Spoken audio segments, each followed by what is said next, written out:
Góða kvöldið. Megi Drottinn blessa ykkur, bræður og systur. Guð blessi ykkur. Jæja, við erum glöð þegar við syngjum fyrir Drottinn. Hver mun standa í návist Guðs? Hver mun standa í helgidómi hans? Hver mun standa á fjalli helgi hans? Hver mun standa frammi fyrir Drottni? Þá segir hann, sá sem hefur hreint hjarta og hreinar hendur. Með höndunum eru framdar margar syndir, ekki satt. Og hjarta er það sem geymir illar eða góðar fyrirætlanir. Þess vegna segir Drottinn að hann vilji að við höfum hreint hjarta, að í hjarta okkar sé ekkert rusl, heldur öll fegurð og dýrð Guðs. Þið megi setjast. Og þannig förum við hér í Sálm 119. Í Sálmi 119 segir orð Drottins. Við skulum lesa fram af versinu 16 í Sálmi 119. Það segir, sælir eru þeir sem breyta grandvarlega, þeir framganga í lögmáli Drottins. Hvers vegna segir að þeir séu fullkomnir á vegi? Þar svarið aðeins síðar. Hvers vegna það? Við þeir eru að ganga. Í hverju? Í lögmáli Guðs okkar, í boðorðum Drottins. Þeir eru hinir fullkomni á vegi. Það segir að sælir séu þeir sem ganga í lögmáli Drottins. Sælir eru þeir halda reglur hans, þeir leita hans af öllu hjarta og eigi fremja ranglæti, en ganga á vegum hans. Þú hefur gefið skipanir þínar, til þess að menn skuli halda þær vandlega. Við getum séð að þessi Sálmur 119 leggur áherslu á boðorð Guðs okkar. Fyrirmælin, vegir hans, skipanir hans, orð hans, vitnisburður hans, lögmál hans, öll þessi orð merkja hið sama, boðorðin. Og þegar við lesum allan Sálm 119 sjáum við að hann leggur áherslu á að boða öllum að halda, elska og geyma í hjarta sínu boðorð Guðs. Og þessi boðorð hafa ýmis svipuð heiti sem merkja það sama, lög, skipanir, reglur, vegir. Svo sjáum við hér í versinu við erum að lesa, er það ekki vers 4? Þar segir, þú hefur gefið skipanir þínar, til þess að menn skuli halda þær vandlega. Þar lagt áherslu á boðorð Drottins. Versið 5, lesið það. Þar segir að og að breytni mín mætti vera staðföst, svo að ég varðveiti lög þín. Segir að vegir okkar væru skipulagðir, svo að við gætum varðveitt eða haldi lögmál Drottins. Lögin eru hinn sömu og boðorðin. Vers 6. Þá mun ég eigi til skammar verða, ég gef gaum að öllum boðum þínum. Eins og við sjáum, þá eru öll versin að leggja áherslu á eitt og hið sama, boðorð Guðs. Lesum vers 7. Ég skal þakka þér af einlægu hjarta, ég hefi numið þín réttlátu ákvæði.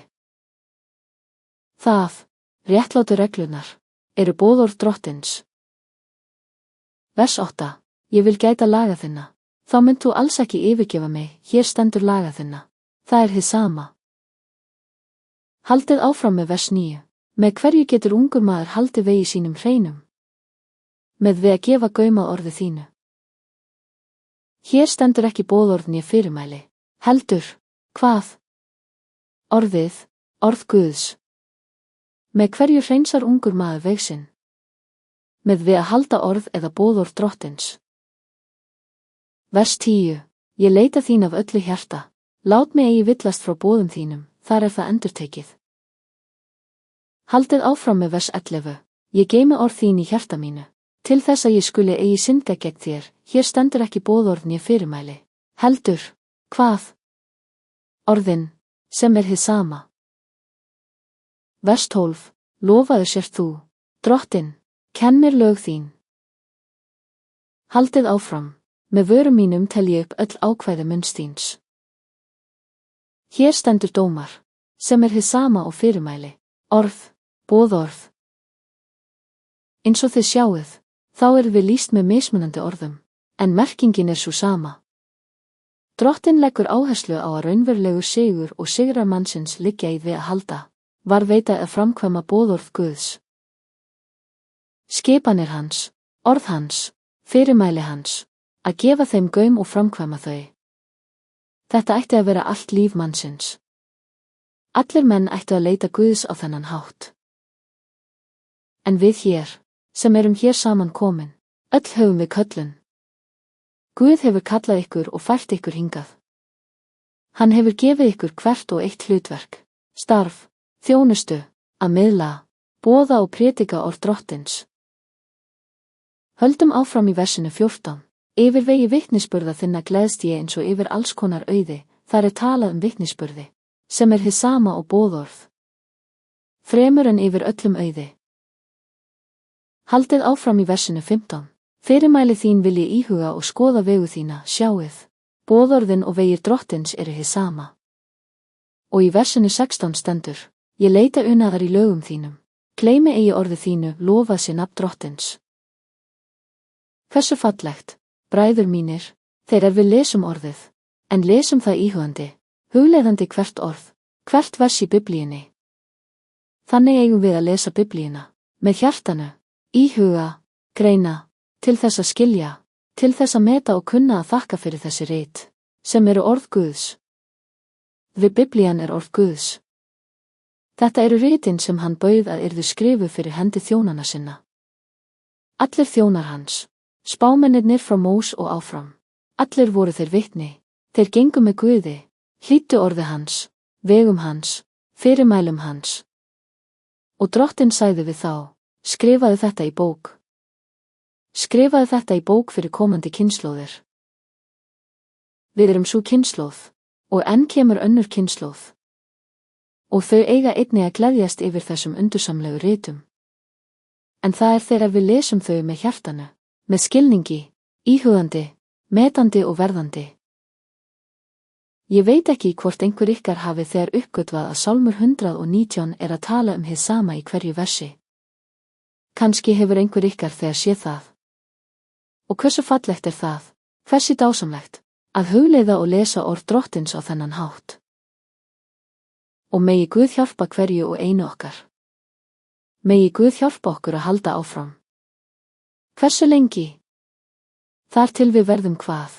50 ára, 60, 70, 80, 90 ára? Nei, allt til loka lífs okkar, á vegi Drottins, elskandi Guð af öllu hjarta. Við skulum biðja, við skulum biðja. Við skulum þakka Drottni. Faðir minn, himneski Faðir, eilífi Guð, skapari himins og jarðar. Almáttugi Guð okkar, konungur okkar. Þökk sé þér, Drottinn, fyrir kærleika þinn og miskunn þína. Þökk sé þér, Drottinn, við þú hefur litið á okkur með augum kærleika, með augum miskunnar, og hér stöndum við frammi fyrir þér. Þú hefur gefið okkur dásamleg fyrirheit, stórkostleg loforð. Þú huggar okkur. Þú hvetur okkur til að halda áfram.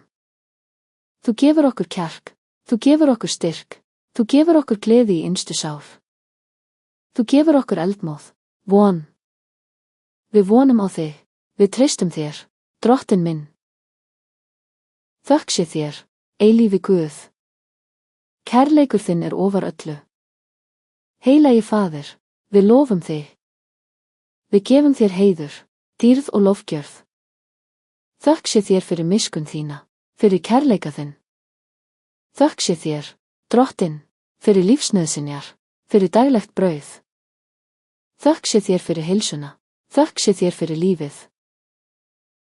Hjálpaðu okkur, Drottinn, að halda áfram á þessum vegi til endaloka. Og við viljum tilbiðja þig, lofa þig, heiðra þig og vegsama þig með hjarta okkar, með sálu okkar, með öllu sem við erum. Þökk sé þér, heilagi Faðir, í dýrlegu nafni Jesú Krists, elskulega sonar þíns. Og nú, Drottinn minn, ef einhverjir eru veikir, hvort sem það eru bræður eða systur, réttu út hönd þína, Drottinn. Verð þú að lækna, Drottinn minn, læknaðu alla sjúkdóma. Drottinn, hönd þín máttuga, frá höfði til ilja hver einasta manneskja sem er veik. Verð þú að lækna, frelsa og hreinsa. Fjarlægðu einnig, Drottinn, galdra, töfra. Snúðu burt bölvunum og gildrum óvinarins. Frelsaðu hvern og einn, Drottinn minn. Gefðu okkur gleði og fögnuð, Faðir minn, í nafni Jesú Krists. Dýrð sé Drottni. Þökk sé Drottni. Þökk sé Guði okkar. Megi Drottinn blessa ykkur öll ríkulega. Megi Drottinn hylja ykkur öll með kærleika sínum og miskunn. Drottinn blessi ykkur öll. Ég elska ykkur öll af öllu hjarta. Guð blessi ykkur.